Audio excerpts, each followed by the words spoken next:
What's up, you guys? I hope all is well with y'all.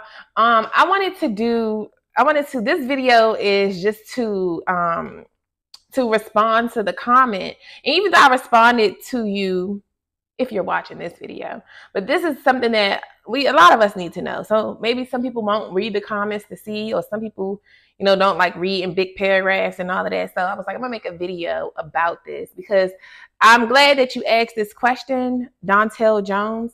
Like, I like when y'all be saying this stuff because it's like we don't really understand. Let's close that so the lighting could be better.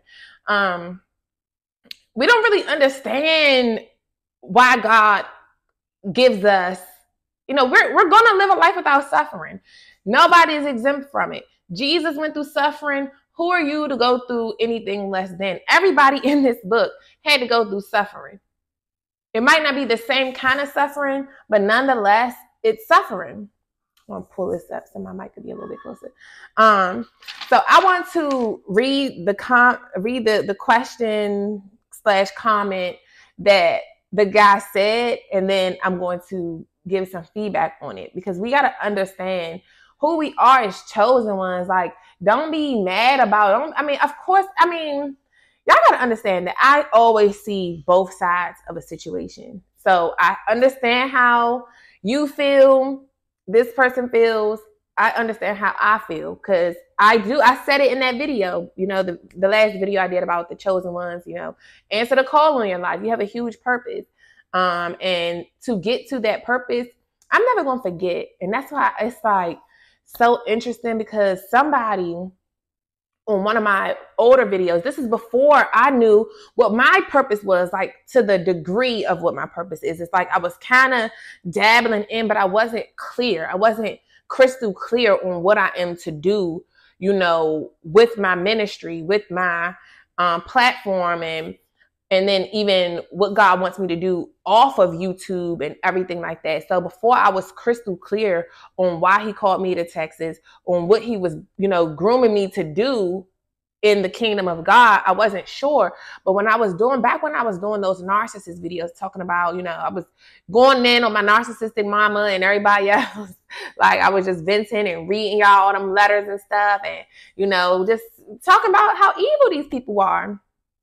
And somebody in the comments, that's what I hold on to, what that girl said. I'm gonna have to go back to that video and figure out who that was, because baby, I gotta bless you when I get some money. When I get some money, I gotta bless you, right?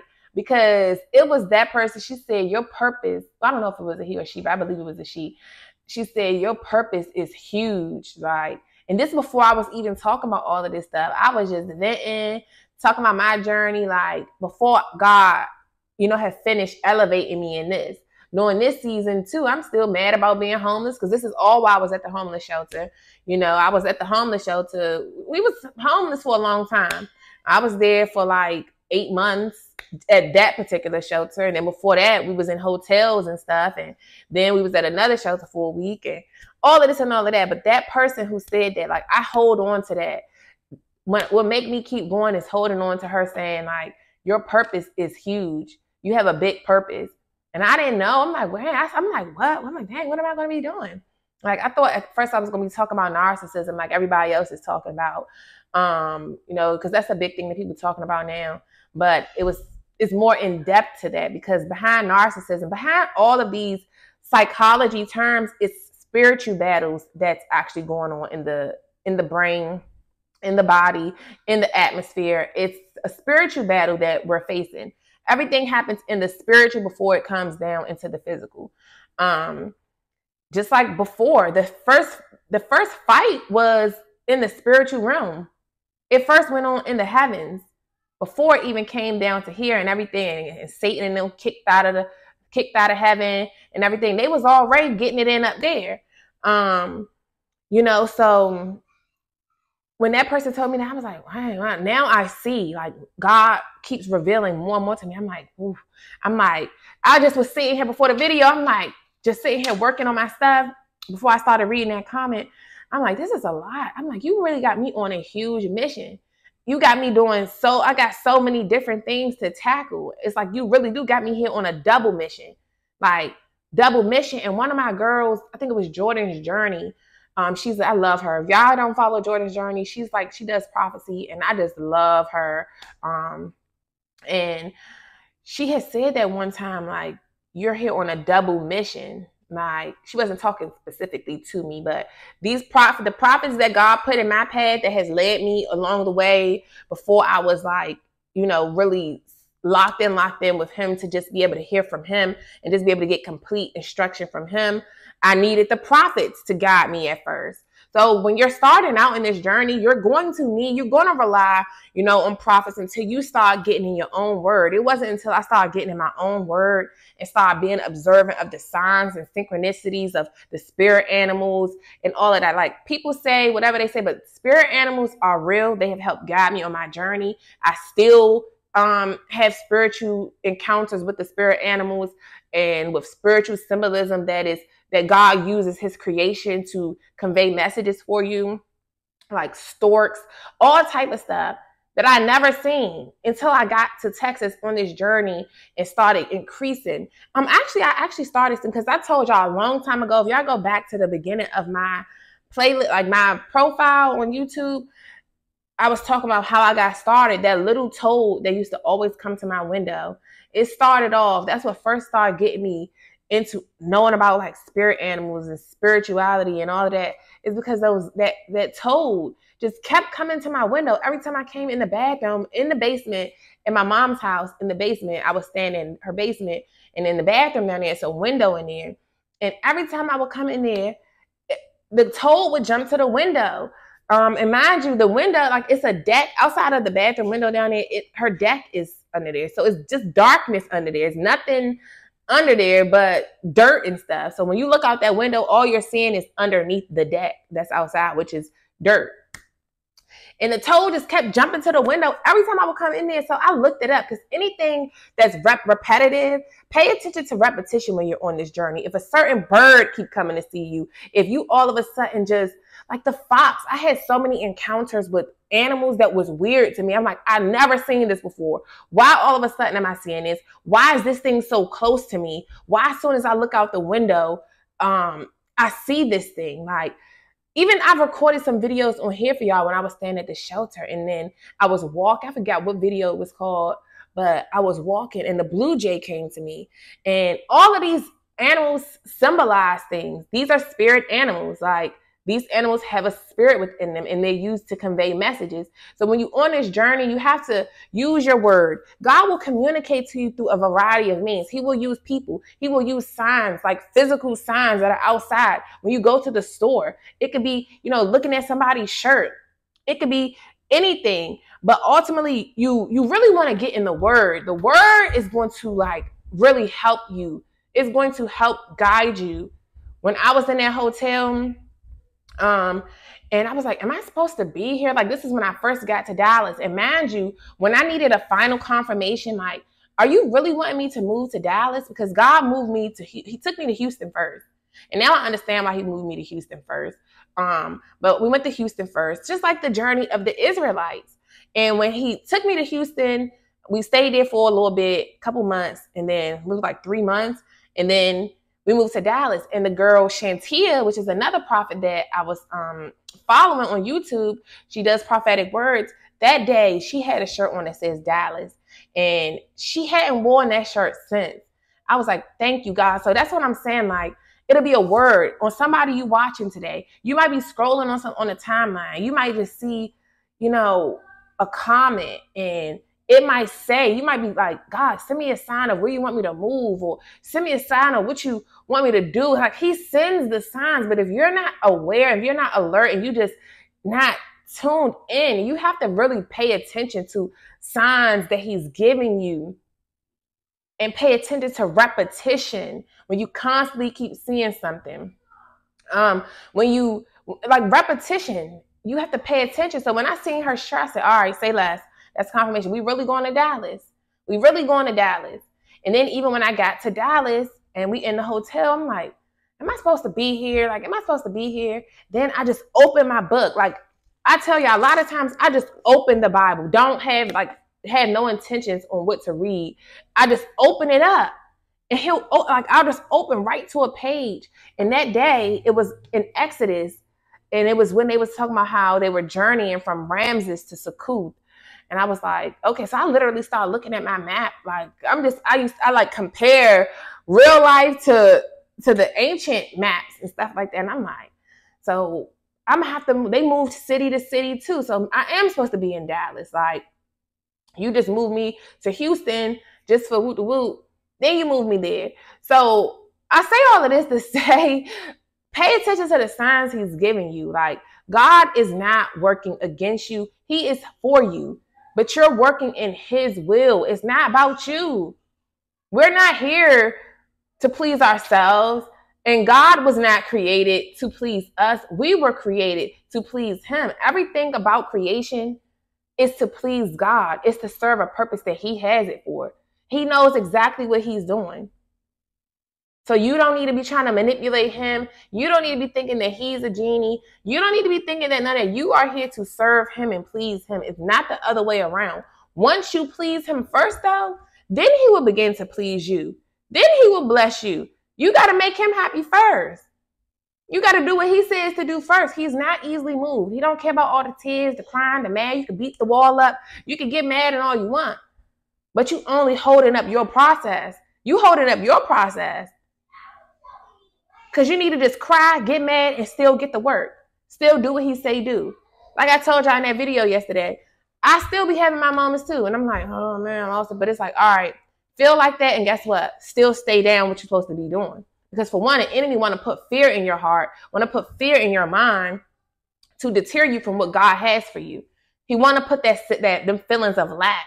He wants you to be in a lack state of mind. He don't want you to have the abundance that God really has stored up for you.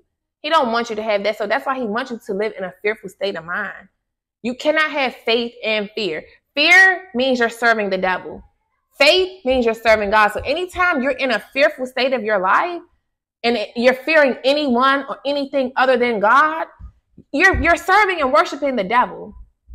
You're doing things that the devil wants you to do. He wants you to be fearful. Because if you be fearful, you're going to do other things. And sometimes it's going to deter you from what God has you to do.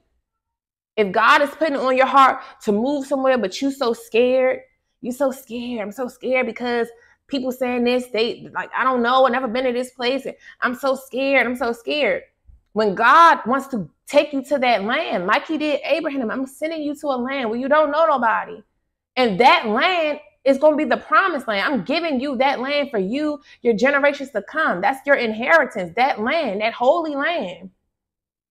That's your special place. That is for you. That's where I'm going to make you a great nation. You're going to be the father of many nations. This is how it is for us. The places he's sending you to, the enemy don't want you to go there because the enemy know what you're going to go there and do. Just like for me, it was not until I came to Texas and more so to Dallas, because in Houston, I was, now that I look back at some of my videos, I'd be like, okay, I was talking about this since then. I was talking about some of this stuff since then, but I didn't have as much understanding as I do now. And it hasn't been heightened because through your journey, God is raising you up. Like I said in that God is a Narcissist video, that's why y'all got to watch that one. Because like I said in that video, God is raising you up. You're a fighter for him. You're chosen because he chose you. He knows you have it in you to fight the good fight. And he's going to equip you. He's your coach. He's your instructor. He's your leader. He is your commander-in-chief that's going to lead you, that's going to equip you for the battle. And then you're going to have troops that's going to follow after you that you need to lead to help them fight the battle with you. We're all, as chosen ones, supposed to be working together for the kingdom of light, for the kingdom of heaven. We're all supposed to be serving our holy God. All of us together. But if you let fear lead you, it's going to make you stay in places you ain't supposed to stay, which means you're never going to answer the call in your life, which means you're never going to serve your purpose, which means you're never going to be able to bring other people out of darkness, which means you also, too, will never get out of your darkness. You're going to stay in that victim mentality because you don't understand why things happen for you. Things don't happen to you. They happen for you, good or bad. Like I always say, if it wasn't for the evil that I perceive as evil, if it wasn't for that evil stuff, I wouldn't be where I am now. And because of that, I kind of can be like, I'm not mad at these people. Now that I'm in my purpose and I see what I'm here to do, I'm not mad at these people for doing what they did. It's like, thank you. I needed you. But what you meant for evil, God meant it for me as good. Like Joseph told his brothers. His brothers Joseph was like, I'm not mad at y'all. Like, because y'all got that guilt. When people do you wrong, they have guilt because they know they did you wrong. So when they see you again, they have to tuck their tail hide. They had to feel like this because they know they wronged you. And they think you're going to be out to get revenge on them because they know that they wronged you. But Joseph was like, I knew y'all meant it for evil, but God meant it for my good. And then during the time, I'm sure Joseph was like, dang, God, what's up? Like you will say to yourself, man, what is up with this? Dang, I'm serving you. I'm doing good. You know, I do what's right when I do the right thing when nobody looking. I believe in you. I hold on to faith. I do all of this and I'm still having to suffer like this. You will think that, but it's because God is using those situations to catapult you into your next level. Who wants to be homeless? I'm like, I followed you and you lead me to homelessness? How dare you make me and my children homeless? Having people laughing at me, talking about me. How dare you make me go through all of this? How dare I lose everything in the name of following you? But once again, a lot of the situations that you go through is because you're going to be called to help the very people in those situations. Them same girls I was in the shelter with, I'm going to be going back to the shelter, ministering to some of them girls. Going back, now I see the need. You know, I know what shelters need. Now I know what my charity is going to be. I know what I'm going to do. I know my way to tithe. I know my way to give back. I know who needs me now. Most of us have that people pleaser spirit. You want to help. You want to serve. You want to serve. You've always wanted to serve. Since a little child. A lot of times the stuff that we do now as adults, and what your purpose is supposed to be, God gave you these gifts as a young child. Some children was, able to minister when they was young, but you didn't know it was called, ministering. You didn't know what you were doing. You didn't know you was a preacher. You didn't know you had the ability, to evangelize and convert people and change their mind. You didn't know you had these capabilities. You was just young being who you are. And a lot of times because you had those capabilities, because you was the truth teller, because of your abilities, they shunned you out for that. Because they saw the potential in you. Now that I'm a mom, I see in my children, I see what they're going to be doing. And just to know that our parents too, when you got these narcissistic parents and family members, they too see that anointing on you. They see the light in you. They see what you're going to be called here to do. I see now why they would want to do these mean things to you, to try to keep you. It's like a way to oppress you. It's a way to oppress you from being able to thrive and grow into who you called to be, to fully walk out into who God created you here to be. If you let it stop you, many chosen ones let that stuff stop them. Now you never grow to who you're supposed to be. Like I tell y'all with my ex, he's supposed to be doing like the same type of stuff I am, but because he want to stay in victim state of mind, because he want to be just in a victim state of mind. Oh, why me? Why this happened to me? Oh, my mama and them did this to me. Oh, my brother and them did this to me. Oh, they took them. When you want to be in that state, it's going to keep you from thriving. It's going to keep you from turning that pain into the purpose. When they silencing you, telling you don't talk about stuff, being quiet, shush, you scared to tell people stuff because either you ashamed or you don't want to hurt nobody, or you say no, you don't want to be a rat, you don't want to go against the grain, you don't want to go against the grain of the ops. But when you're not trying to go against the grain of the ops, you actually going against the grain of God and his will for you. You're going against that grain. So you want to do what you're called here to do. You want to take your pain and turn it into purpose. A lot of people, you've been having dreams since you was a child. Having dreams. Your kids come to you and say, Mommy, I saw this. Even with my daughter, like seeing my own children, I'm like she said, Mommy, like just one of her dreams that she said, even before we moved and got a house, she said, Mommy, I saw us in our house. Like she saw it before it became our reality. Like, so it made me hold on to hope. Hold on to the faith that I know we're going to get out of here. I don't know how we're going to get out this shelter because, like I told y'all in whatever one of them videos, like, you know, about holding on to the faith, believing in the things you cannot see. Walk by faith and not by sight. That is my number one favorite scripture because that is the only thing that I have to hold on to. That is my favorite scripture because that is what what has worked for me. I've always had faith. Always. Before I even knew that scripture, before I even knew the Bible, I always just believed. Like, belief is your most powerful gift, to believe. Many people don't believe, and that's why many people stay in misery, stay in poverty. Why many people don't break generational curses. Why many people stay at dead end jobs and dead end relationships, because they don't believe in themselves and they don't believe that they deserve nothing. They don't believe that they can get what they imagine in their brain. They don't believe that pictures that they see can become reality for them. And if you don't believe it, it won't appear to you. It won't come to you. It's like the law of attraction. What you believe, what you speak out your mouth will come to you. You speak negativity, negativity will come to you. You speak positivity, positivity will come to you. Faith is the biggest thing that you can have. It's your greatest asset. If you have nothing, faith is the reason why we even got this house. I don't know how we qualify for this place. Faith is the reason I didn't came to Texas, just having faith. I came with no intent, didn't know where I was moving to, didn't know nothing. I just knew I was going to Houston. I didn't do no research.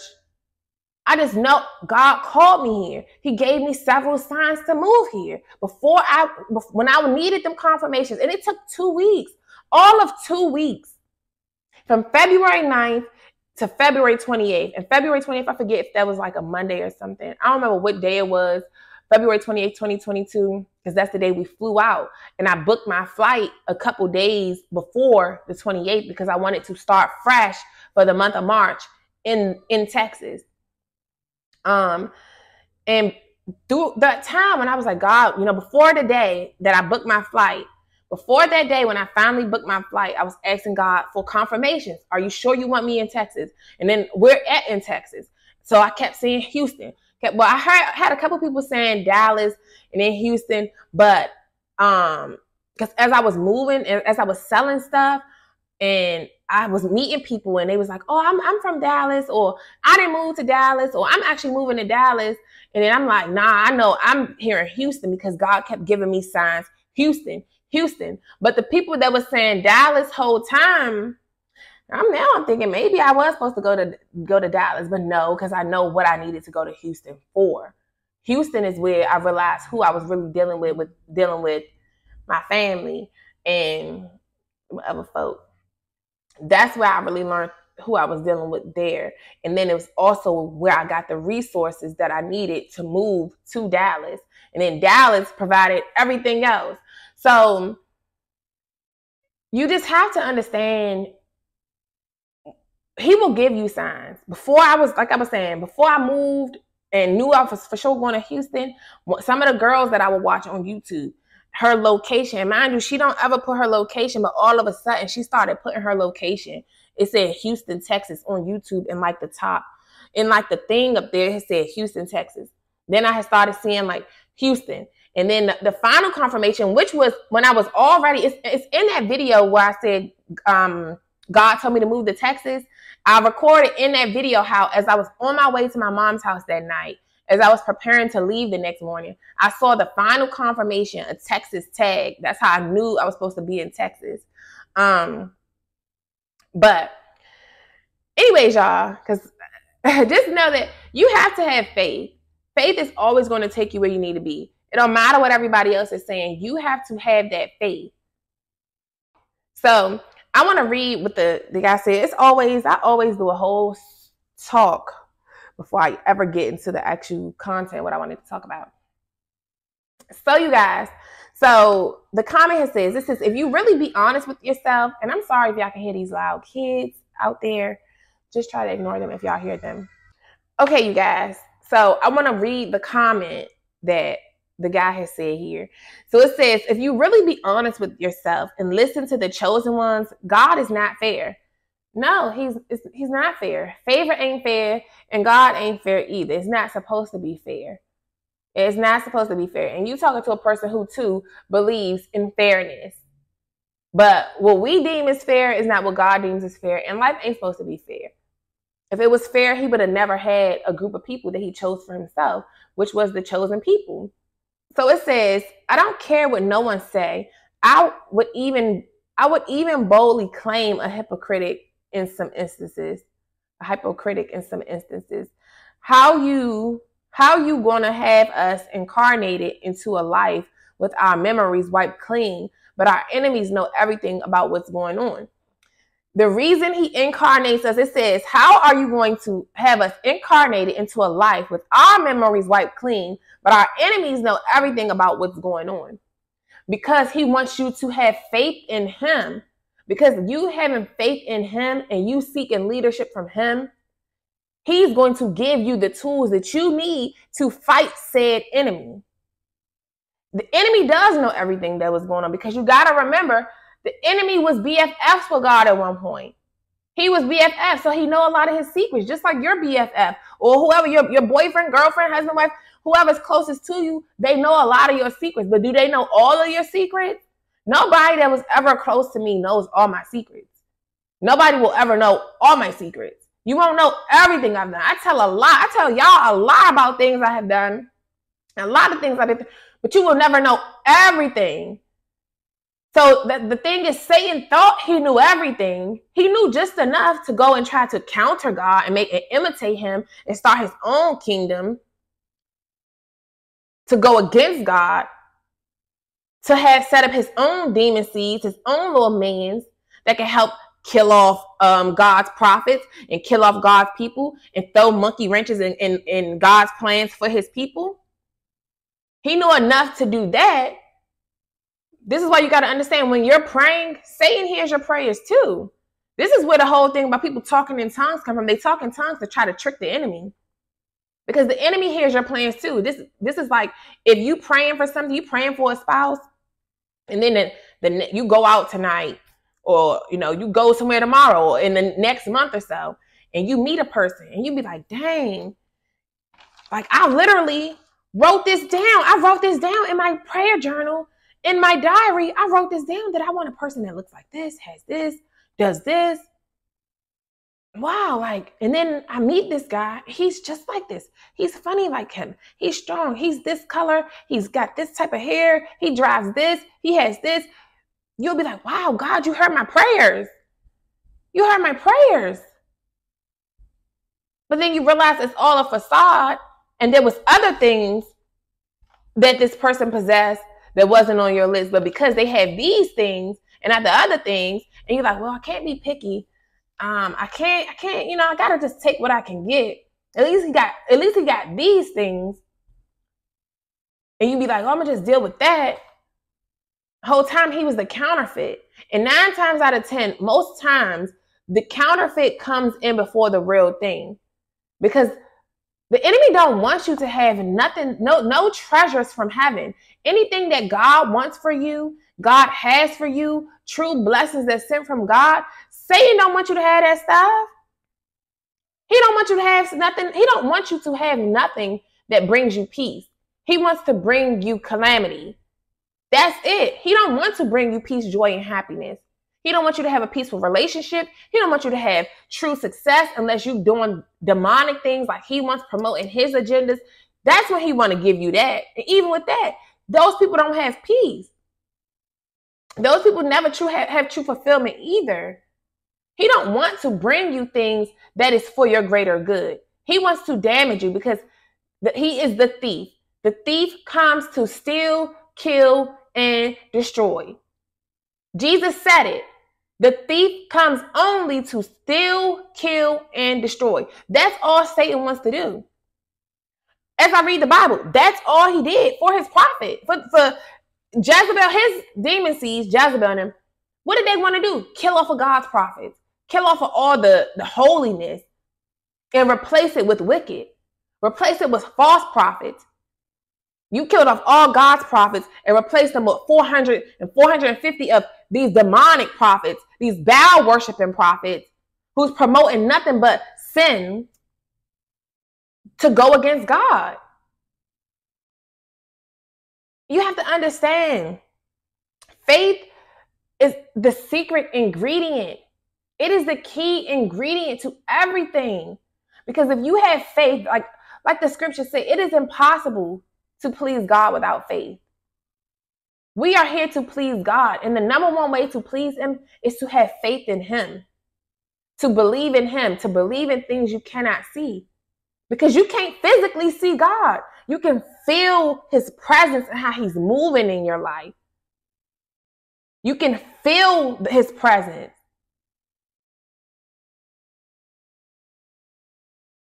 And you got to understand that because the enemy was God's best friend, sort of say, he was the bodyguard. You were the seraphims. You were the one that was designed to honor and glorify him.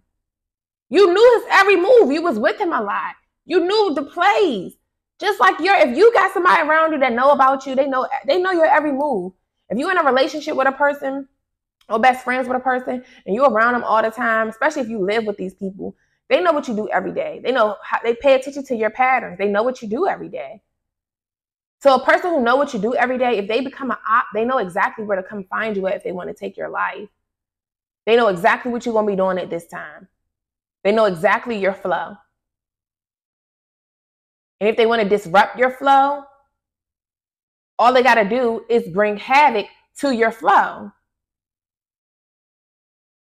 So when it says, how you going to have us incarnated into a life with our memories wiped clean, but our enemies know everything about what's going on? This is designed so that you can come seek him first. Because if you remembered everything and if you know everything, you're not going to need him. He wants you to need him. He wants you to need him. He knows that you do need him because he is above Satan. So even though the enemy, like it says, but our enemies know everything about what's going on. Our enemies do know. They don't know everything. They know a lot. They know a lot. But God knows more than them because God is the creator of all things. He is the creator of all things. He even created the enemy to serve a purpose that he needed the enemy to serve. He created him. So surely if he created him, he created everything. Surely there's a way to beat the enemy, but you got to go through him. You got to come back to him. You got to get your keys for him. You got to get access to the tree of life. Like in Genesis, when when the whole thing with the tree, when the serpent deceived Eve and all of that, and God shut them out. After they did what they did, ate from the tree of knowledge and good and evil, he told y'all to eat from everything else. So once they ate from once they allowed the serpent to deceive him and then Eve bit the bait and everything, what did God say? He locked up the tree of life. You was given an abundant life first. You were given a life of abundance first. He said you can eat from every tree in the garden except this one in the middle, the tree of knowledge of good and evil. So you were to eat from all the other trees. You were to eat from all the other trees. You had access to the tree of life, abundance. But you chose to let this serpent deceive you and trick you, made you go against the grain of God, made you go against his laws and ordinances. It's like if you know what your father told you, you know what God told you. He told you not to eat from this. And it don't matter if he told you why not to eat from it. Just the simple fact that he told you not to do it. And 9 times out of 10, when your parents tell you not to do something, is because they know what's going to happen to you from doing that thing. And they don't want you to go down that path. But you let the serpent trick you. So now he had to lock up. Once he kicked him out the garden, he locked up the tree of life. You wanted to eat from the tree of knowledge and good and evil now? That's the only tree you could eat from. And guess what? There's going to be certain skills that you have to learn in order to live a life of eating from the knowledge of tree of good and evil. There's going to be certain things. When you eat from that tree, now you have to have discernment. But guess where discernment is stored up at? It's stored up in the tree of life. And God didn't put his cherubims around the tree of life because it's sacred. You were given the sacred, abundant life at first. But because we went against that, it's like we said, well, we don't want that abundant life. We want life of lack. We want life where we have to know between good and evil. Now we have to know. I think I did a Bible study video one time. Look at my Bible study playlist because I think I talked about this in a video about Eve, because of what she did. And then Adam, goofy self, went right along with her. But I think it's in my, look at my Bible study playlist. A lot of stuff that I talk about a lot of stuff. That's why when you watch my videos, you just kind of got to watch the whole thing. Because sometimes I end up talking about stuff and no meaning to talk about it. But now since they've eaten from the tree of knowledge and good and evil, now you have to have discernment. You have to, it's a lot of skills and it's a lot of treasures that are now stored up in the tree of life that you're going to only get access to by, for one, getting closer with God. And the number one way you get close with him is having faith in him, believing in him and believing what he's telling you to do, that it's for your greater good, that it's not to harm you, that the plan was never to harm you. What does it say? For I know the plans I have for you, declares the Lord. Plans to prosper you, give you a hope in the future, not to harm you. I might not be saying it in the actual order, but that's the scripture. So let me finish reading this and then I'll get back to what I was saying, hopefully. So it says, how you going to have us incarnated into a life with our memories wiped clean, but our enemies know everything about what's going on? How you going to have me living life trying to be normal, but whole time I'm in a whole war that you didn't tell or warn me about and I didn't volunteer for? That's not free will. There is no real free will, baby. Then you're going to choose me to put my soul on the line to fight an invisible ancient army with all this knowledge and experience? Yo, I can go on and on. These evil people be doing evil stuff for decades, and you want me to keep faith? At times, it seems like we go harder for God than he do for us. We don't be going as hard for God. How y'all be going harder for God, man? You consistently out here doing, we consistently out here sinning. We consistently being disobedient. We don't really have a prayer life. We don't really pray and talk to the man with the plan. How you really going hard for him? Just because you call out his name when you in suffering? Just because you say, oh, Jesus? Just because you might go to church on Sundays? Y'all really think it's not this is something that you have to do every day. You have to be obedient every day. You have to have faith every day for as long as you live.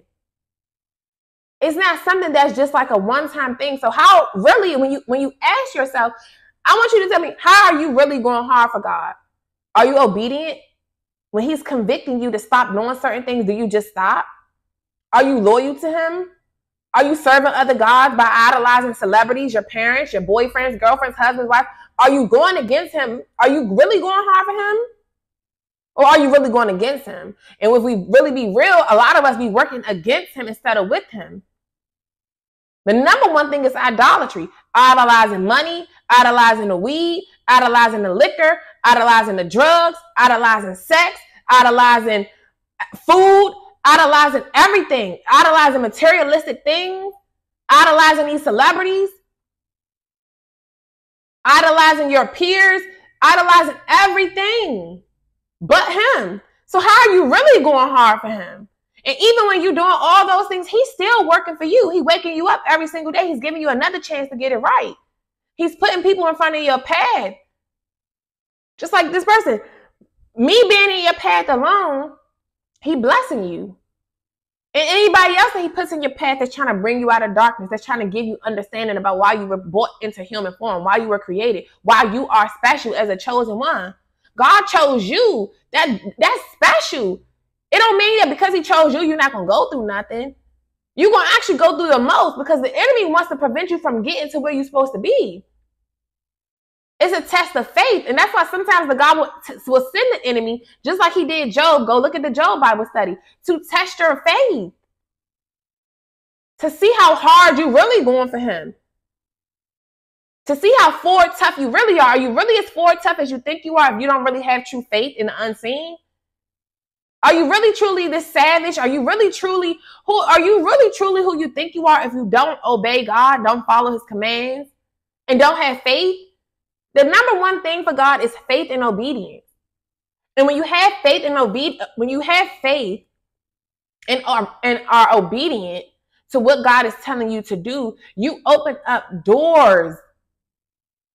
When you do those two together, he makes a covenant with you. It builds trust. You can't have no relationship without trust. You can't form covenants without an agreement. But you have to first show him. Then he give you something.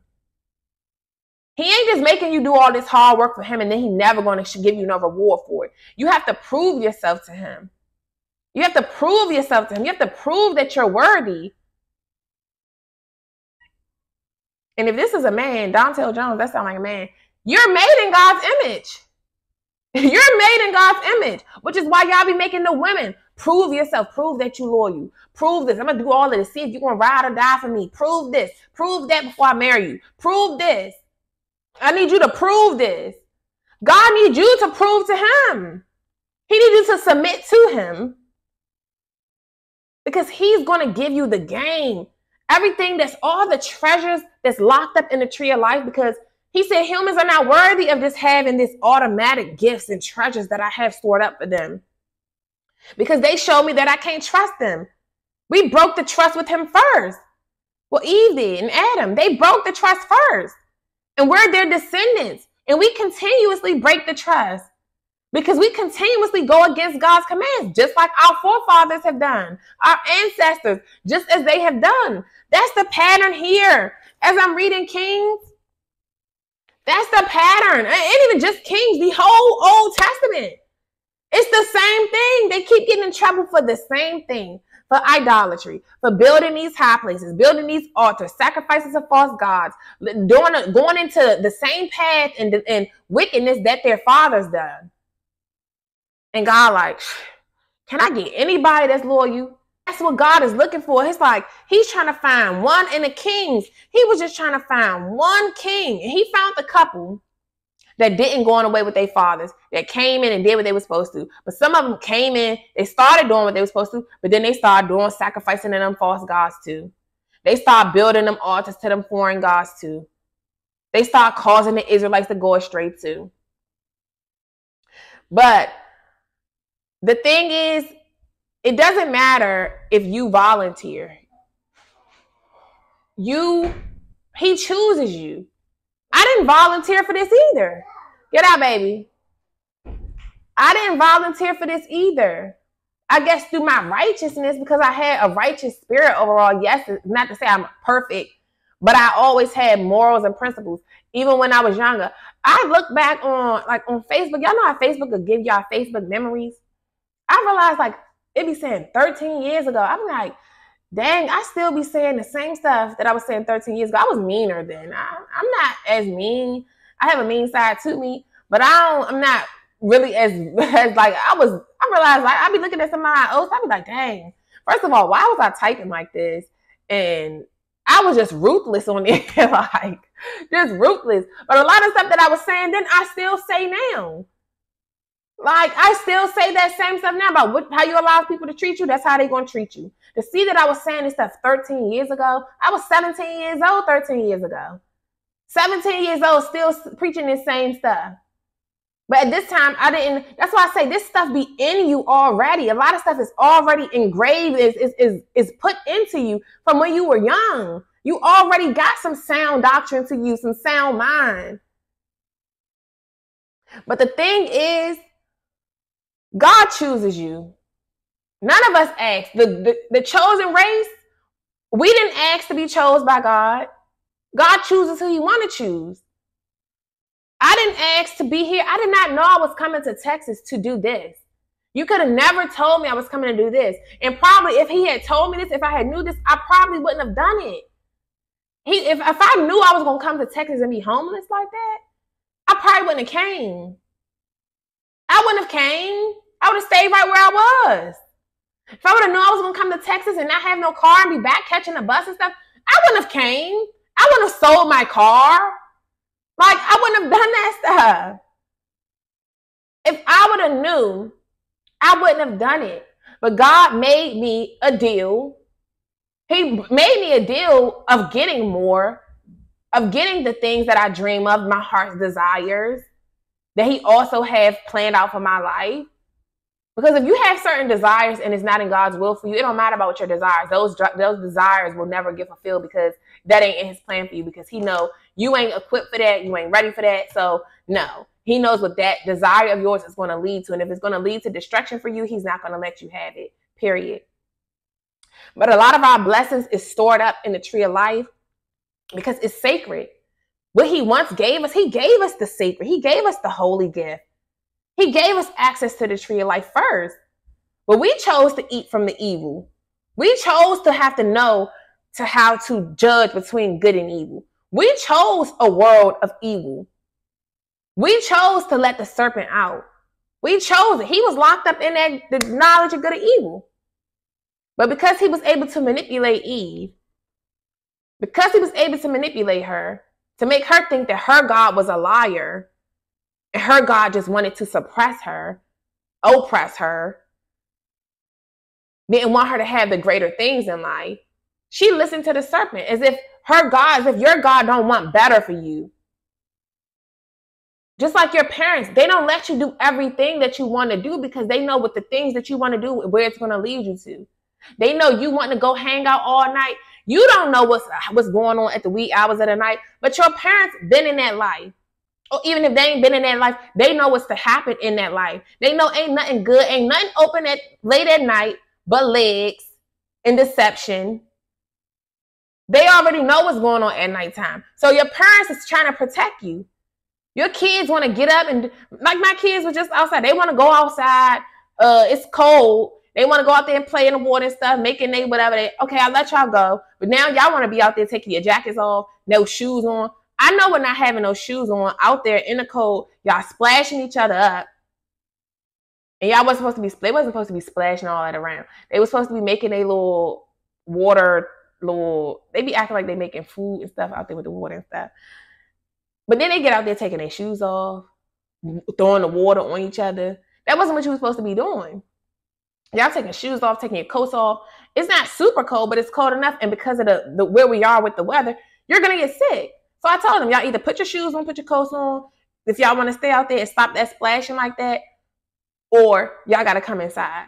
Because I know with y'all having that stuff, having no shoes and stuff on, it's going to lead to you being sick. And then it's going to lead to you having to stay home from school. Then it's going to lead to me getting sick. And we just had stomach virus just earlier last week. I'm not trying to go there. So it's just like God, when he knows what's going to happen, he knows things that's going to happen. And he'll try to prevent that stuff from happening for you. This is why he give you rules to follow. This is why there is no real free will if it's not in alignment with what his will is for you. Because he know what that stuff is going to lead to. That's why he told the girl, don't eat from that tree. But you want to listen to the enemy and you want to eat from it anyway because you believe that the enemy wants better for you than your parents. Just like we do. We'll listen to our friends versus our parents because we think our parents just want to be strict. We think our parents just want to keep us from having fun. Meanwhile, your friends want to get you to do this bad stuff. They want to get you to come places that's going to do you more harm than good. Then you're going to be crying, calling your person, Mom, I wish I would have listened to you. I wish I would have listened. They out here doing this. Oh, they tried to jump me. Oh, you tell your children, that person ain't for you. We think people being jealous. We think people don't really want us to have no love. We think people really don't want the best for us when they telling us this stuff, when they're giving us wise counsel. And because we don't want to take wise counsel, we end up getting ourselves into situations that only bring you pain and misery in the end. And sometimes literally take your life. But had you listened when somebody say, look, a man that loves you ain't going to do that to you. So he don't really love you. A woman that really loves you, she not going to do that to you. So she don't really love you, but you think, well, you jealous. You listening to with her or him telling you, oh no, they just jealous of us, girl. They just jealous. People try to give you advice on, I wouldn't do that if I was you. Warning comes before destruction. Just like here. That's what I wanted to talk about this. Just like I was just reading the other day. In the book of Kings. So Jeroboam sent his wife to Ahijah, the prophet. Ahijah was older at this point. Ahijah is the prophet that told Jeroboam he was going to be taking reign over the 10 tribes of Israel. Woo-da-woo-da-woo. So Jeroboam started, he was initially doing good. Then he started turning over to doing idolatry too. That's the pattern here. All of these kings, Solomon and everybody, they started doing idolatry, which is sacrificing to the enemy. God had allowed Jeroboam to witness a man get slayed by the lion. And the only reason why he allowed Jeroboam to do that, to witness that, he allowed that evil to happen to that man as a warning to Jeroboam, to give Jeroboam a warning about what's going to come to him if he keep doing what he's doing. If you keep doing what you're doing, you too going to be just like this man. I'm going to get you slayed. I'm going to slay you out here. Like he ended up doing to Jeroboam. But when Jeroboam sent his wife, so Jeroboam's son had got sick. His son had got sick and he wanted his wife to go to the prophet Ahijah, which is the one who told him that the one who prophesied for him before that he was going to be leader. And Ahijah was the prophet that was kind of with them through his journey or whatnot. But Ahijah was getting old at this point and he could barely see or whatever. So Jeroboam wanted to find out. Jeroboam knew he was doing wicked in the eyes of the Lord, so he was kind of afraid to go talk to Ahijah to see what was going on with his son, because his son had got sick. So he was like, I'm gonna send my wife. So he told his wife to go to the prophet Ahijah disguised as someone else. But God knows everything. God sees everything. Warning comes before destruction. So God told Ahijah, hold on, I want to pull this up. God told Ahijah that Jeroboam told, I'm going to read this for y'all. So it says, at that time, Abijah, the son of Jeroboam, fell sick. And Jeroboam said to his wife, arise, I pray you, and disguise yourself, that you not be known to be the wife of Jeroboam. And go to Shiloh. Behold, there will be Ahijah the prophet there, which told me that I should be king over his people, or over this people. And take with you 10 loaves and cracknels and cruse of honey, and go to him. And he shall tell you what shall come of the child. So basically, this is Jeroboam telling his wife, he sent his wife, look, take these 10 loaves, take this to Ahijah the prophet, and ask him this question that I'm telling you to ask him. And the 10 loaves is a sign that this is a sign that's coming from me. Because the 10 loaves represent the 10 tribes that Ahijah initially told him he was going to be king over. Like you just said here, go to Ahijah the prophet, which told me that I should be king over this people. So, and ask him what's to come of this child. So he's a prophet. So as a prophet, they come to you for instruction. What's going to happen with this child? Because you can see into the future. So what's going to be the fate of my child? Is my child going to die from this illness? Is he going to recover? What am I going to have to do? What's going to be the future for my child? So it says, and Jeroboam's wife did so, and arose and went to Shiloh and came to the house of Ahijah. But Ahijah could not see, for his eyes were set by reason of his age. So he was old, so his vision was starting to get blurry. So it says, and the Lord said to Ahijah, behold, the wife of Jeroboam cometh to ask a thing of you for her son, for he is sick. Thus, and you shall say to her, but it shall be when she come in that she shall feign herself to be another woman. So this is God giving Ahijah, whatever, giving the prophet Ahijah warning about who was coming to him to deceive him. So God was giving Ahijah, he was giving him clear instruction, giving him insight. Because when you get this closeness with God, when you get this closeness with him, when you have faith in him, when you trust him, and when you're obedient and y'all have made this covenant to one another, you did your part of the covenant is to show up and do what he's telling you to do. No matter how good or bad it is, no matter how challenging it is, no matter how scary it is, you're to do it. And in turn, he blesses you. And when you do this, he give you wisdom. He give you insight. He give you vision. He keep you 10 steps ahead of everybody else. When you get this relationship with God, you're going to be 10 steps ahead of everybody else all the time. Your enemy's going to be like, dang, how she get away? How he get away? That's why my enemies, they like, this girl just be too quick. Like, soon as they think they're going to do something, like, she out of there before I can even hit. Because God will give you discernment. The treasures that's stored up in the tree of life, discernment, wisdom, understanding, clarity, all these virtues. He will give you those gifts. He will give you heavenly gifts, holy gifts to you. He will give you the tea, the ancient secrets. Just like he chose Enoch to come up and reveal to him ancient secrets. He will give you ancient secrets when you prove you are worthy, when you prove that you're obedient. When you walk in the calling that he has for you, he will give you secrets. He will give you game. He will give you the warnings like he did Ahijah, his prophet. Ahijah was a godly prophet. So before Jeroboam could send his wife to try to finesse him and get one over on him, because you thought because Ahijah was old that he wouldn't be able to see that, oh, that's Jeroboam's wife. You thought you was going to be able to disguise her, let her dress up in something different, camouflage, make her face up and all of that. You think you're going to make her something different. I'm not going to know who she is. But as soon as she even came to the door, Ahijah was like, I already know why you're here. And this is what the Lord told me to tell you. This is what the Lord told me to tell you. Let me finish reading this for y'all right quick, because this is good. This is what y'all need to understand. Like, God gonna put you, when you get this relationship with him and when you put him first and you have faith, faith opens up doors for everything else. Faith gonna take you places that money could never take you.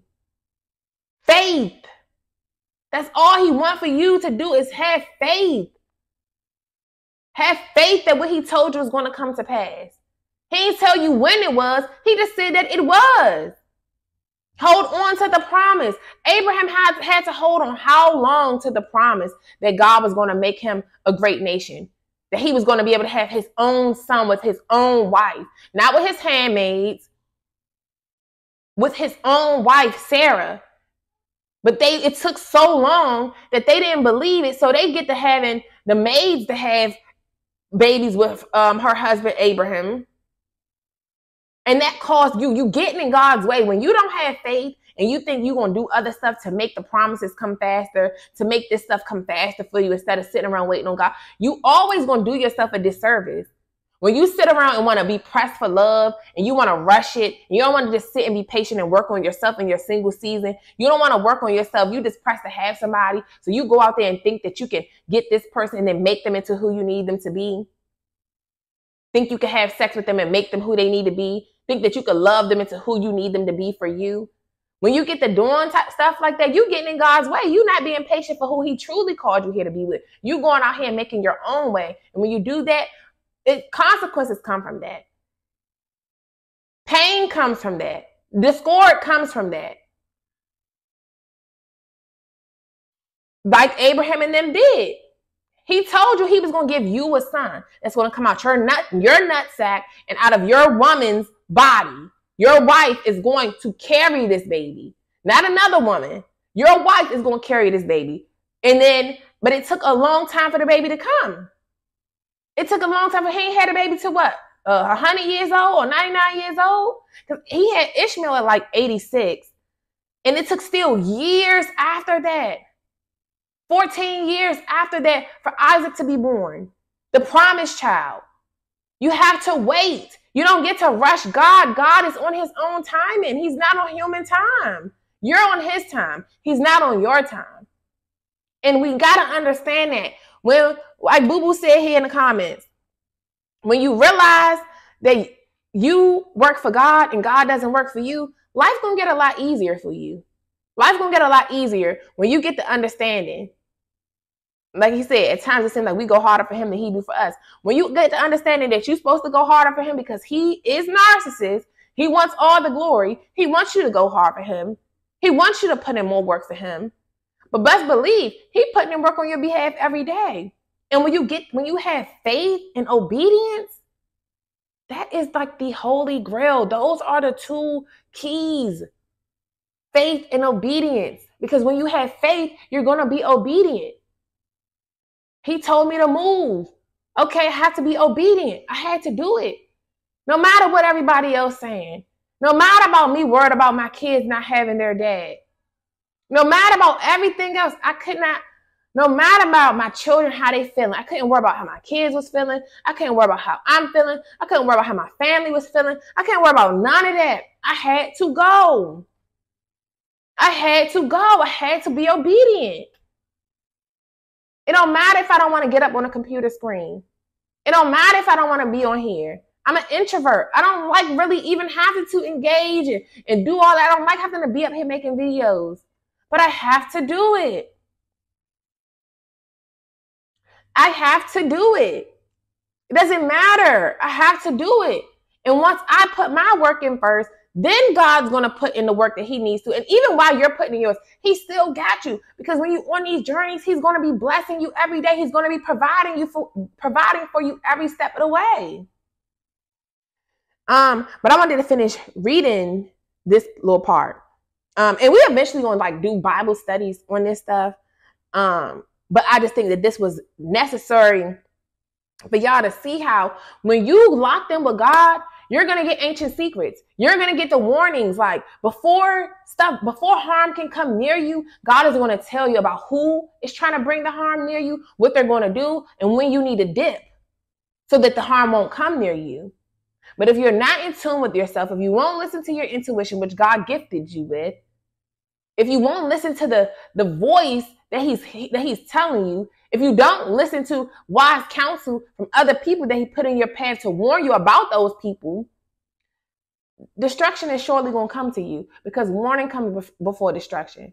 The pride comes before the fall. When you think you too big, too good, you know it all. Oh, nah, they'll never do me like this. Oh, nah, I'm this. I'm big stepper. I'm this. And can't nothing happen to me. Oh, nah, I know what's best. When you think that you are above reproach, when you think that nobody can tell you nothing, then you should soon be shown how foolish you really are. You should soon be shown how foolish you really are. So it says, and it was so when Ahijah heard the sound of her feet as she came at the door, that he said, "Come in, you wife of Jeroboam." So she comes to the door. As soon as she gets to the door, he ain't even let her try to disguise as somebody else. He said, "Come in, wife of Jeroboam. I was expecting you." He said, why you feign yourself to be another? For I am sent to you with heavy tidings. So basically saying, why you coming here acting like you somebody else? God already warned me that you were coming. God already warned me that you were coming.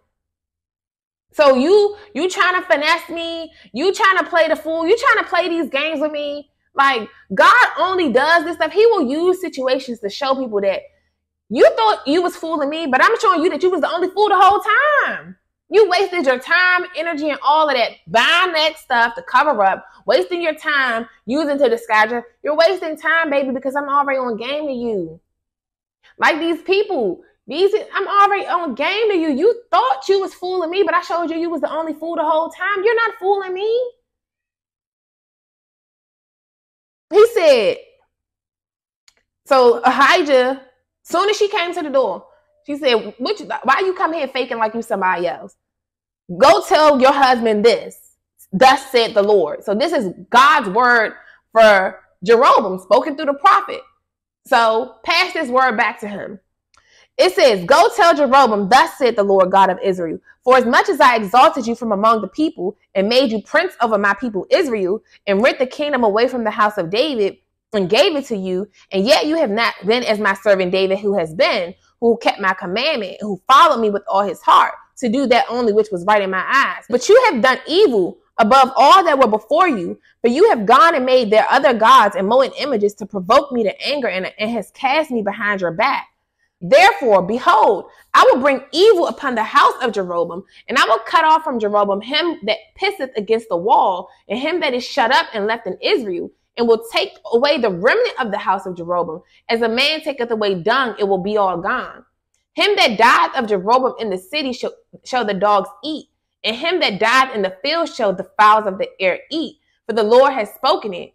Arise, you here, and go there to your own house. And when when your feet enter the city, the child shall die, and all Israel shall mourn for him and bury him. For he only of Jeroboam shall come to the grave, because in him there is found some good thing toward the Lord God of Israel in the house of Jeroboam.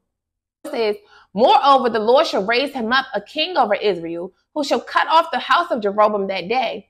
But what? Even now. For the Lord shall smite Israel as a reed is shaken in the water, and he shall root up Israel out of this good land, which he gave to their fathers, and shall scatter them beyond the river, because they have made their grooves, provoking the Lord to anger. And he shall give Israel up because of the sins of Jeroboam, who did sin, and who made Israel to sin. And Jeroboam's wife arose and departed and came to Tirzah. And when she came to the threshold of the door, the child died. And they buried him, whoop, the whoop, the whoop. So I read all of this to say, God is with you. And when you're with him, when you're faithful and obedient to him, he's going to warn you like he did the prophet. And the people that are evil for you, they're going to surely pay. They're going to surely pay, like he made Jeroboam pay for all the wicked that Jeroboam did. By him sending his wife, trying to disguise her identity, trying to finesse Ahijah because was trying to take advantage of him because you thought you was going to get one over on him. The whole time, God only allowed the wife to come. He ain't stop her from doing it. This is why I say God won't stop evil plans all the time, most of the time, because he knows what it's going to do for you. So Jeroboam's evil plan to send his wife disguised as something that she's not, just to get the prophecy of his child, because he know he couldn't come to Ahijah because of all the wicked he had been doing. Now he's afraid to face Ahijah, the prophet, because he know that the prophet is going to give him a word about what's to come for his wickedness, in which he ended up doing anyway through his wife.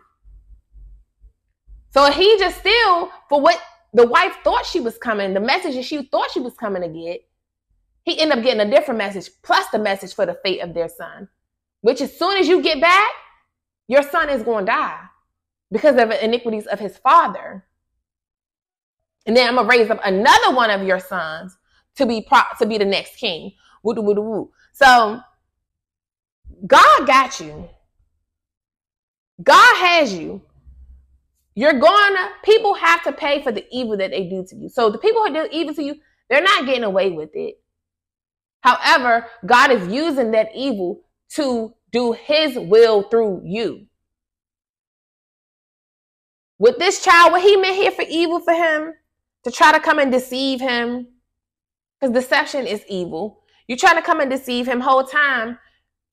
I already got warning. God already gave him warning. And that's the benefit of having that closeness with God, because he's going to put you on game every single time. He's going to reveal to you the ancient secrets. It's so much that God has. Everything I talk to y'all about, and that I haven't talked to y'all about yet, which will come. But some of the stuff is just so deep. I don't know if I'm putting it on YouTube, because they're going to be after me. So I'm working on a lot of stuff. I'm working on a lot that is going to be coming in the near future, so that I can really just talk how I want to talk without having no stipulations. That's going to be on the back end on my own website and stuff. So I'm just trying to work on that stuff. But it's a lot of ancient secrets that I have to reveal to y'all. The truth. I am the spirit of truth, and I'm here to tell y'all the truth so that we cannot keep having to fall into these same patterns of sin, wickedness. Like, we just want to thrive. We want to do better. And I want to teach y'all the game. I want to give y'all the game. Give y'all the game. So that we won't have to be doing these same patterns as our ancestors. And we won't have to keep falling into these same traps. And we won't have to be passing down these generational curses. So,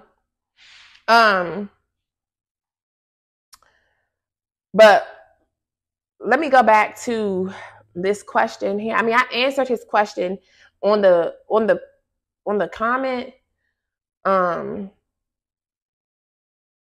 But so he said, how you gonna have me living trying to be normal, but whole time I'm in a whole war that you didn't tell me or warn me about and I didn't volunteer for. And the reason he does it is because he chose you and he wants you to just take leadership from him. And that leadership from him is going to give you the tools that you need to fight. Like he gave Ahijah the warning. He gave him the instruction. Look, he said, thus said the Lord. He tell Jeroboam this. Ahijah didn't have to figure out what to say. He didn't have to figure out nothing. He didn't have to, nothing. Because even with prophecies, true God prophets, those words didn't come from them. The word came from God. He just chose the vessel to deliver it. As the prophet, they are the vessel that's used to deliver the message of God. They're not God themselves. They don't get to just make up messages. The ones that are just making up messages, those are what you call false prophets. Those are what you call false prophets. God will lead you the way. So yes, he calls you into war. He equipping you. This is why he's sending you on isolation. This is why he's sending you on spiritual journeys. This is why he wants to isolate you so he can equip you for the fight. Just like your soldiers, your military people, they don't just start off just knowing how to fight, how to use these bombs and machineries. And they don't just start off knowing how to use these things. They don't know how to fight in the military like they're supposed to. They have to go through training. They go through boot camp. They go through training. They go through practice. Just even in sports. These football players and stuff, they have to go during practice when they're to themselves in their own hometown, in their own, home arenas or whatever, at the schools, wherever they, practice at. They go against each other. The coach gives them the game. They give them the plays. God is your coach. He's going to give you the play for you to execute. He's going to give you the play on how to execute. And then when he says go, you execute.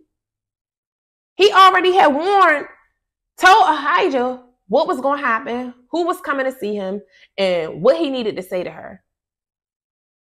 He equipped him. He gave him the play. All he had to do was receive it. All he had to do was receive it and be obedient and actually do what he was told to do. And by being obedient, you're blessed.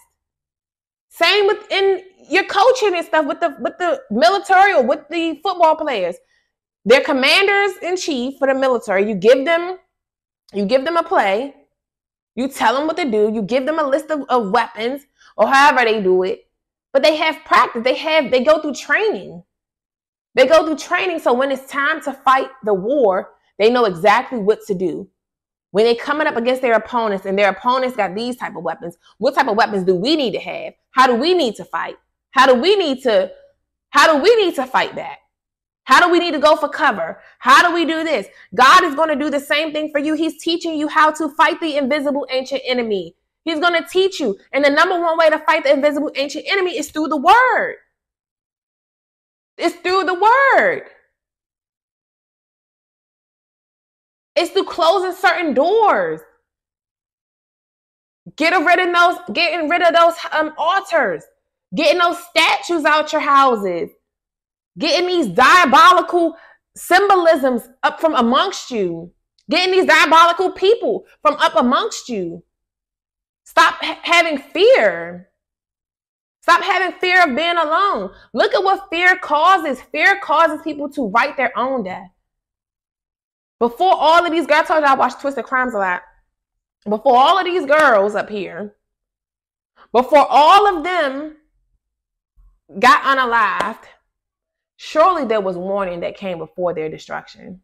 Surely it was warning. In my own situation, surely there was warnings that came before what you can deem as destruction. It wasn't really destruction because he wasn't successful. He ain't pulled the trigger. He put the gun up there, but he didn't pull the trigger. God spared me with that one. God spared me. The enemy was after me because now that I know how big my purpose is and that I'm here to expose the enemy and all his tricks and all this stuff, this is why he wanted me out of here. This is why there's been so many attacks on my life. He don't want me to get up here and do this, which is expose him. He don't want that because he wants the world to keep being deceived by him. He wants you to remain in oppression. He wants to keep oppressing you. Sometimes it ain't just you willingly signing up to worship the devil. It's not, you don't have to willingly worship. All he wants you to do is to go against God. And having fear is the number one way that's the number one way he gets you to go against God, because he knows God hates fear. Fear is the opposite of faith. What is faith? I should have been did a definition of faith. What is faith? Let's look up a definition of faith. Faith means complete trust or confidence in someone or something, strong belief in God or in the doctrines of a religion based on spiritual apprehension rather than proof. So apprehension means, because I'm about to say apprehension means anxiety or fear that something bad or unpleasant will happen, but the apprehension that they're saying is the second definition, understanding/grasp. So strong belief in God or in the doctrines of a religion based on a spiritual understanding rather than proof. You don't need to have proof. Me, at this point, I'm your proof. Y'all don't need to have no more proof but seeing me right here. And seeing the works that Jesus have done. And seeing the works that everybody who has come before you have done. Reading your word. This is your proof right here that you're going to make it out. That's why I say when you read the word, you see what worked for them and what didn't work for them. If it didn't work for them, it's not going to work for you. You're their descendants and you're human. You're a flesh just like these people. So if the things that these people was doing in the book did not work for them, this brought more wrath onto them from God. This brought them to their demise. This caused them to get smited out of the land. If this caused this for them, you don't want to do that same thing. You want to do the opposite. What brought favor for these kings was the ones that did not do idolatry, was the ones that was obedient to what God told them to do, no matter how wicked it seemed. If he told them to go smite these people, take them out their land and burn down all their high places, that's what you were supposed to do. That's what you were supposed to do. When God say go, you're supposed to do it. When he say jump, you're supposed to say how high. Period. So faith, complete trust or confidence in someone or something. It's a strong belief in God based on spiritual understanding rather than proof. You don't have to see it to believe it. You just believe it. It's the opposite of what we're mostly told as humans. I got to see it to believe it. Somebody tell you this, let me say, I got to see it to believe it. With God, it's the opposite of that. You don't need to see it to believe it. Believe it. He ain't giving you these visions, the stuff that he put in your head. That's how I know it's like, I can't, like, I have a vision in my head. I didn't ask for the vision. Like this person said, I didn't choose this. I didn't ask for this. I didn't ask for this. I didn't ask for this calling. I didn't ask to get up here. I didn't grow up in the church. I didn't grow up on the Bible.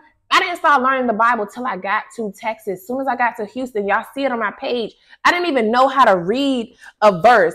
1 Kings chapter 14, verse 19. I didn't even know how that is said. Like, I didn't know none of this. I didn't know nothing. God raised me up. He's leading me. He's teaching me. He leads me on what to read. Just like now, like I just say, I'm like, wow, what's the odds? Because, you know, at first I was supposed to be reading some other sacred books. And then I was like, I don't know, I would just keep being urged to start reading Kings. Because I know he want me to discuss certain things about lust and all of this stuff that's really plaguing the world and especially our community. And our community is the chosen people.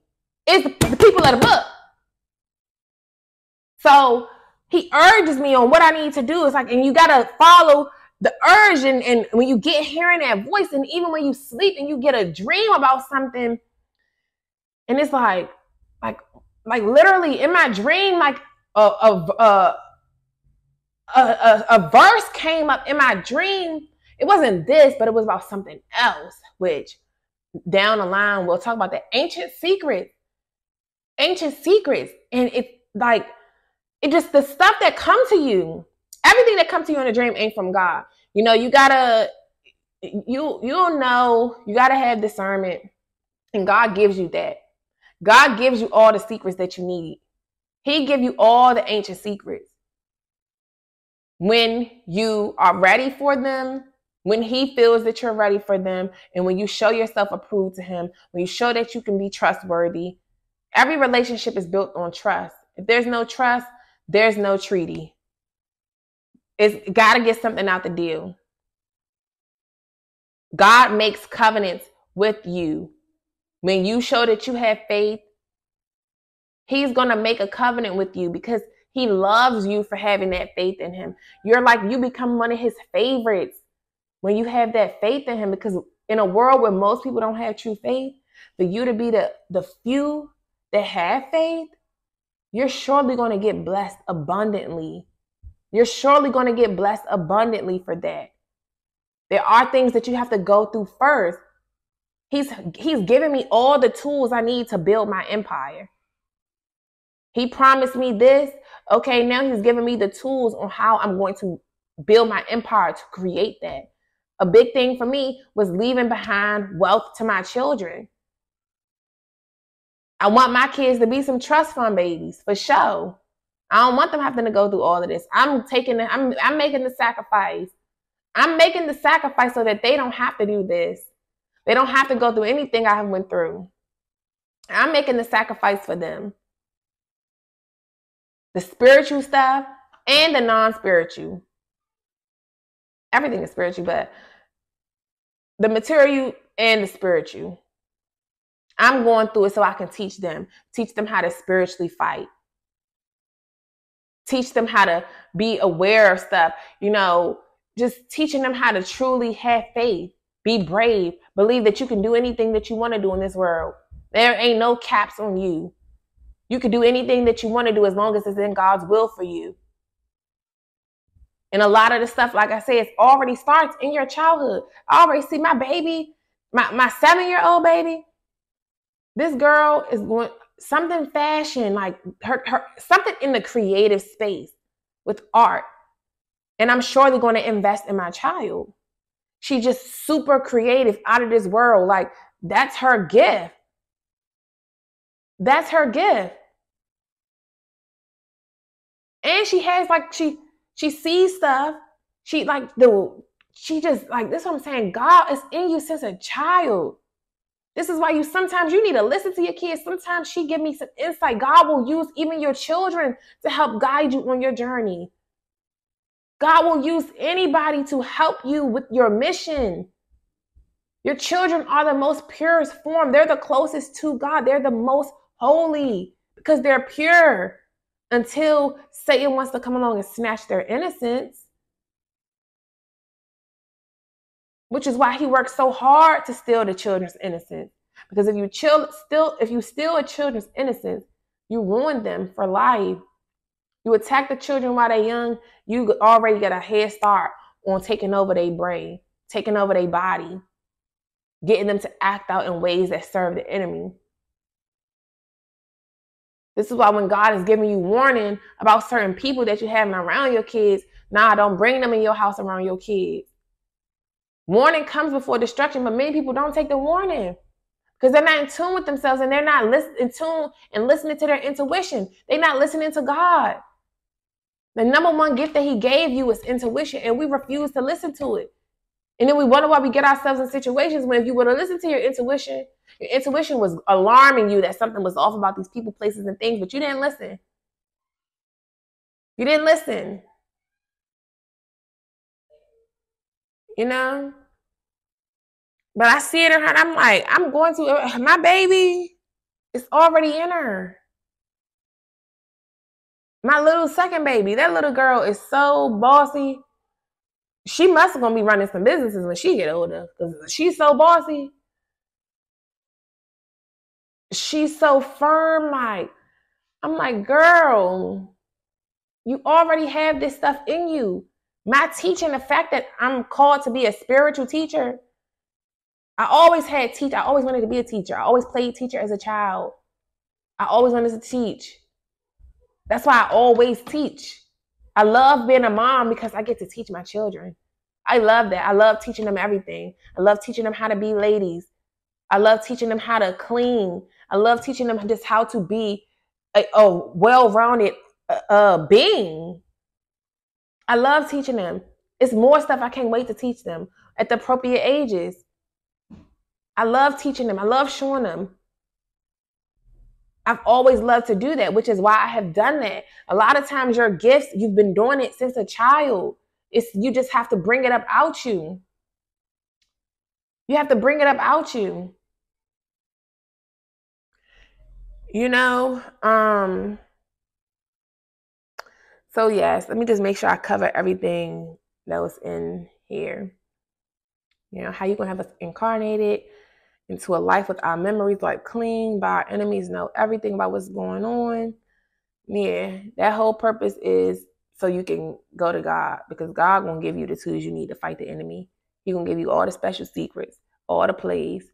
Hit this way. When the enemy swing you this way, this how you uppercut that. You know, this how you, yeah. He gonna give you the game. He give you the game. What he gave Ahijah the game. Ahijah ain't had to figure out why this person was here. Before the wife even showed up, God already said, look, his wife gonna come to you. Behold, the wife of Jeroboam come to ask a thing of you for her son. Told her that she was coming and what she was coming for. And then this is what you tell her. Don't even give her no room to make up no cap. I already told you why she coming. You don't even give her no room. Don't even give her no room to try to fool you. When she show up, show her that she was the only fool the whole time. And her husband for sending her on this dummy mission. Right. So he said, how you gonna have me living trying to be normal, but whole time I'm in a whole war that you don't tell me or warn me about and I didn't volunteer for? Once again, because he don't need to. Just so you can follow him, just lead him. You ain't have to volunteer for it. He chose you for it. That's an honor. I think it's an honor that God chose me. Like, dang, you really deem me worthy? Like, in a world where I faced the rejection and abandonment and other people ain't see me and other people ain't feel that I was worthy of, you know, certain things. You deem me worthy. Yes, it don't mean that things has been easy, but you deem me worthy of these things. Things that I would have had to work years and years for, had to have all these requirements for. You deem me worthy of a house like this. You deem me worthy of that just from having faith. And it's a scripture here. I gotta find it. I'm gonna just put it up on the screen. But where it's like, for you receive these things not for your works, but for your faith. Where I'm living, my lifestyle, like me being able to be a stay-at-home mom, like something I always wanted to do. I was just telling my baby that yesterday. I was laying up with my baby. I'm like, I'm just grateful. Like, sometimes I do have to humble myself. Like, yeah, you want other things, but girl, look at your life. You used to one day pray for this. When you was crying at that job, crying because you hated being on them phones, dealing with them annoying customers, having to lock your baby out just to do this. Like, you get to wake up every day and do what you want. I get to wake up every day and do what I want. I don't got to go clocking at nobody's job. I ain't got to deal with people I don't want to deal with. I literally do what I want, all because I'm faithful and obedient to the Father. I'm blessed. A house that I'm living in, I would have never qualified for this. It would have took me a long time to qualify for this if I had did it the worldly way. But because of my faith, God just gave it to me. My whole process with this, it just was like, dang. All I had to do was be patient though and wait. Because for one, this house wasn't even available. The house that I was praying for and asking, it wasn't even available yet. Some of the stuff you're praying for is not ready yet. It's not on the market yet. They're building it. They're moving out of it for you. Like, they're waiting just for you. Like, it was just so interesting. I just knew this house was, you know, it was God meant for me to be here. Even what was like, it just, one day, I mean, I've talked about it a little bit, but the details, all the details of everything, it just be like, wow, like it be the details for me. It's like, wow, you really are, like Hagar said, she called God Elroy, because the God who hears, he hears your prayers. He hears. It just all within due timing. Everything is his timing. It's not you. You don't run nothing, baby. You don't run it. And once we understand that, we begin to humble ourselves and have true humility. This journey is truly teaching me humility, patience, the one thing I struggled with for so long, and I'm still working on it. I've become more patient with my children. I definitely see it within my children, especially like when my daughter was doing homework and stuff. I'm way more patient now. I'm way more patient than I was at first. Way more patient when I'm at the store and it's a line and I'm like, just be mad. I'm more patient. This journey was necessary for me. It was necessary. God knows what he's doing for you. You just have to have faith and be obedient, because faith will take you places that money will never will. Your works, your faith, having faith and obedience, your obedience is your works sometimes. Sometimes the works is just simply being obedient. He tell you to go here. That's your works. And you do it and you go. That's your works. He might tell you to go walk up the street. It's something that's going to be waiting for you up the street today. I done told y'all several times in some of my videos, like simple stuff. Him telling me to go take out the trash. Just being obedient. I'm getting that urge to go take out the trash. Even though I'm being lazy, my flesh don't want me to because I'm being lazy. But go take it out. It's something there waiting for you that you asked for, that I know you need. Go there. That's your works. Obedience is your works. When you're on this side of it, when you're on the heavenly side, the kingdom of God, the kingdom of light, being a faith walker, your walk is different than those of the world that have to work and slave for every dollar that they have. They have to miss out on time with their children. They have to miss out on time with their family. They have to do. Your life is different than theirs. You're chosen. You're blessed. You're blessed. Everything I had. That's why I said I had to humble myself. I'm like, dang. The life I once used to pray for, I have it. And all I had to do was simply be obedient. Move away. Yeah, I lost stuff. Yeah, it was hurtful in the process. But look what I've gained. I gained the answers to my prayers. Sometimes when you pray about things, you don't know how it's going to come to you. You don't know what you're going to have to do. A lot of times we think we could stay in the same place and then still get what we want right there. No, because the place where you at, God knows that the people you around, they're going to take your blessing from you. They're going to steal your blessing from you. They're going to use you up just for your blessing. And then once your blessing is gone, you're going to be high and dry. Then they're going to kick you to the curb. Oh, man. That'll be a whole nother different video. But let me make sure, because y'all not end up making the videos long, and I ain't even mean to. But yeah, he said, how you have me living trying to be normal, but the whole time I'm in a whole war that you didn't tell or warn me about. That's not free will. There is no true free will, baby. Then you're going to choose me to put my soul on the line to fight invisible ancient enemies. Yeah, get out, baby. Look at how you get enlisted into the army. Like, they didn't, even in here, they didn't have no choice. When they was calling them to go fight for these battles, calling the elders of each of the tribes, you got to go. You got to go. Even in our modern day times, when they choosing you, how they choose us for jury duty, we don't volunteer for jury duty. They pull us out of a hat. You got to come. You got to come. And if you don't come, this is a consequence you're going to get. And guess what? You show your butt up there for jury duty. You don't, like, in life, you don't really get free will. Even in our world, we have free will, but within certain guidelines, we have freedom to go out and do whatever we want. But doing whatever you want will lead to consequences. If you don't abide by the law says no drinking and driving. You go out, you have the free will to go out and drink and drive. But when you get caught, you're going to pay the price for that. You're going to pay the price for that. You have the free will to go out here and take your weapon that's supposed to be used only as like self-defense. And even in some states, they don't even really, be with that. But it's up to you if you choose it to cause harm to somebody for other reasons than just protecting yourself. Close my door. Close my door. You have the free will to do that. But guess what? There is laws that the government has given to us. And if we do anything that's outside of, we can do anything that's outside of those laws, long as we don't break these laws. So do anything you want, long as you don't do these things. And that's how God feels too. You know? So there is no true free will. That's lies. It's limitations on it. You don't just get to do everything you want, because there's structure, there's order, there's a reason for why things have to be in line. You give your children rules and regulations.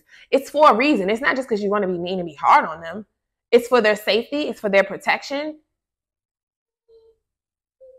It's because you know what the world is about. So I put these guidelines in place for my kids to protect them from the wiles of the devil. So we have to understand God is like our Father. The same way your parents have rules in place. And then while you're young, you don't appreciate it. But when you get old, you be like, I see. Or when you get that betrayal from them friends that your mom and daddy was warning you about, you be like, I see what they were saying.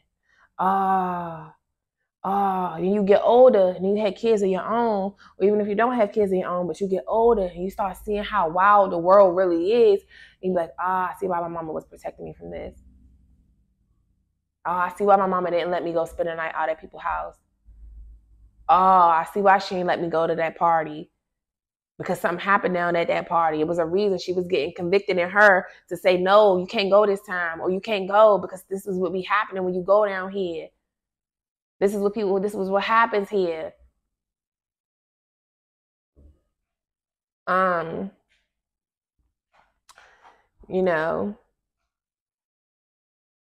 And a lot of times people be doing stuff evil for decades. He said, these evil people be doing evil stuff for decades, and you want me to keep faith? Yes, because it's the evil that's going to push you right where you need to be. And a lot of times you keep surrounding yourself with these same evil people. You're not learning your lessons that you need to learn from dealing with these evil people. You don't pay attention to traits. You pay attention to traits of things. So if you dealt with one evil person and you see the traits of them that you deem as evil, when you go deal with the next person and they display those same traits from day one, if you receive it and not think you could change them, or not thinking that you should give them this time to prove themselves and to think that you can change them, you won't have to face that evil again. If you stop being desperate, lonely, stop seeking acceptance, stop seeking validation, it's a lot of stuff that you won't even allow. You can see stuff from a mile away. Even like, I still see it now. Like, I can just tell stuff. But I've been had this on me to discern when somebody is fake. I've been peeping fake people since I was young. Elementary school. That's why I've been had, like, with girls always have got them out, especially having groups of friends. I'm like, it's always some fakeness. In a group of friends, there'd always be some fakeness. It always be some fakeness in groups. It's always somebody sneak talk about somebody else. It's just always some goofiness. But I've been spotted fakeness years ago. I used to tell my best friend years ago with them girls in college, I'm like, them girls not your friend, girl. They not your friend. And she didn't listen at first. No, I knew them since high school. We went there because she knew them before she knew me. She's like, nah, these my girls. Yeah, all right. And then what? Guess what? She soon see that they just using me. They're around for a good time. They don't really care. And look how this, ain't time. But she ended up seeing, like, I've been doing this. I could spot fake from a mile away. I could spot fakeness, deception. It's been on me. And that's why now I can spot motives. Like, I see what your motive is. People be coming with motives. Everybody ain't coming in your life to love you. And when you understand that, and when you accept that you're not meant to receive love from everybody, you be okay with that. When you learn that everybody don't need to validate you, everybody don't have to like you, you become okay with that, and you realize that people they are entitled to feel that way. It's on you if you choose to give people access when you know what they're around you for. You know this girl only around because you got money or because you fake popping, and you deal with her anyway and give her everything you got, and then when she run off on you, or when she steal from you, or when she gets somebody to set you up, be you mad? Like, how you mad when you saw that she was only about your money in the first place? How you mad that this dude did this stuff to you when you saw that he was only around for sex in the first place? When he was only around because you had a place for him in the first place, when it was beneficial for you in the first place. But then when he do you wrong, now he's deemed it evil. But you saw his intentions from the first week, the first month. You saw his intentions. You saw how he ain't want to chill around you unless he was getting something from you. You saw how these girls ain't really want to be your friend unless you could do their hair, do their nails, unless they could borrow stuff from you. It was never just true, genuine, just want to chill with you, just have fun with you, just get to know you. It was for something. But you linger around people longer than you're supposed to because people, y'all act like stuff not supposed to have expiration dates.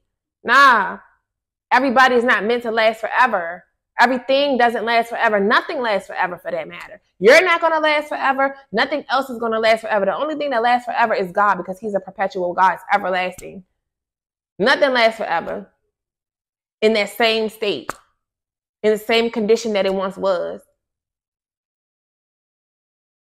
Even the skies don't stay the same forever. The skies will always be there unless God decides to throw all of this stuff away. But it won't always look the same. It won't always produce the same results. The sun not even shining the same every day. It's cloudy outside. I don't know where the sun at right now. The sun don't do the same thing every day. Nothing stays the same. And when you understand that, when you realize that, and when you realize why you have to enjoy things while you have it, for the season you have it in, because it's not going to last forever. Appreciate the good and the bad of your life, because it teaches you lessons and build character in you. Stop playing victim, even if you really are the victim. Just get the lesson out of that. Yes, it hurts because it's like, okay, man, you're supposed to love me. But realize we don't owe each other nothing. We're supposed to love one another, supposed to be kind to one another, but we don't really owe each other nothing. And that the beauty of that is understanding that when you do get some genuine love in your life, genuine people that's kind, you appreciate those people. Because it don't come back too often. You know? I ain't mean to make this video this long, y'all. Let me go check on these kids, see what they out there doing. But I hope this answered your question. I know it was kind of all over. I end up getting all over the place because I be having like 100 tabs going on in my head at once. But I get it. I get this person's point. I get everybody. I understand. I too felt the same way. And I still sometimes do have those feelings of doubt that come over me. But I know that's nothing but the enemy, because I know what God has done for me. So it's like when that stuff come in my head, like I told y'all in that video, I was just feeling like that. Like, dang, stuff is always just harder for me. Why is it always hard for me? Why do I always just gotta wait so long? Like, why can't I just ever have what I want? Even though I do get what I want. That's why I had to humble myself. And I was like, I'm sorry. I had to repent. I'm like, I'm sorry, God. Because what do you mean? It's like he be like, what do you mean? Like, look around you, girl. Look around you. And I did. I was laying in my bed, in my old comfy bed. I'm like, girl, do you see what, like, look, you laying in this comfy bed, cuddled up with your baby, in the middle of the day, like working in your purpose. And even though you ain't making like buku money yet, do you really need to? Because look at everything you have without making buku money. This is for your faith. Look what you do have. It's people that's making more money than me and ain't living like me. But my faith was my payment. My faith was my currency. That's what paid this bill. So, I hope y'all got something from this video. I'll see you guys in the next video. Because I wasn't supposed to do this video today, but this comment was like, let me do a video. Because I'm still working on that other little stuff. So Y'all, just stay down until you come up.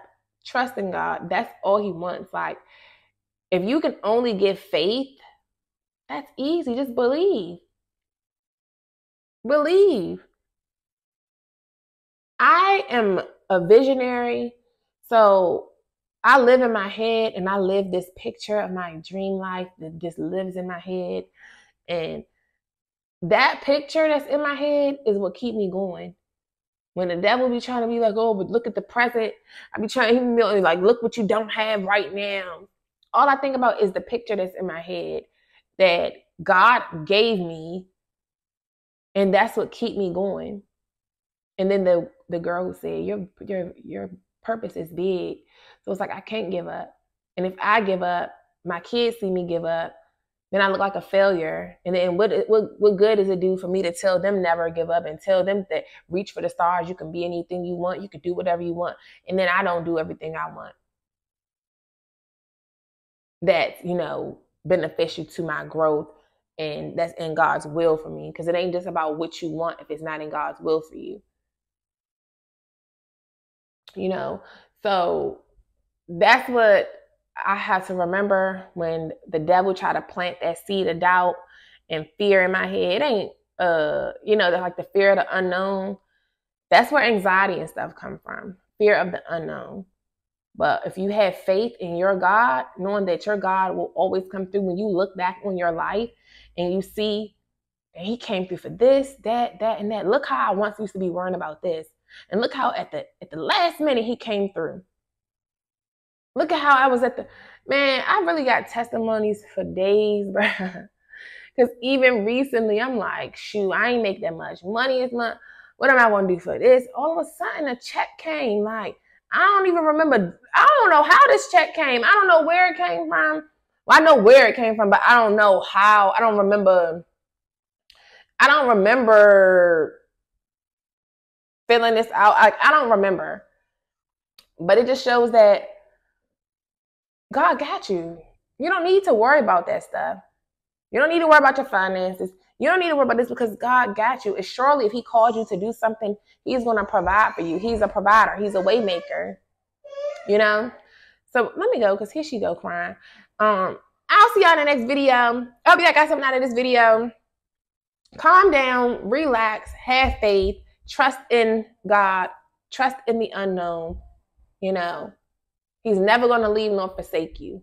He got you. If he made you a promise, the promise is surely going to come to pass, but you must do your part. It takes two in any relationship.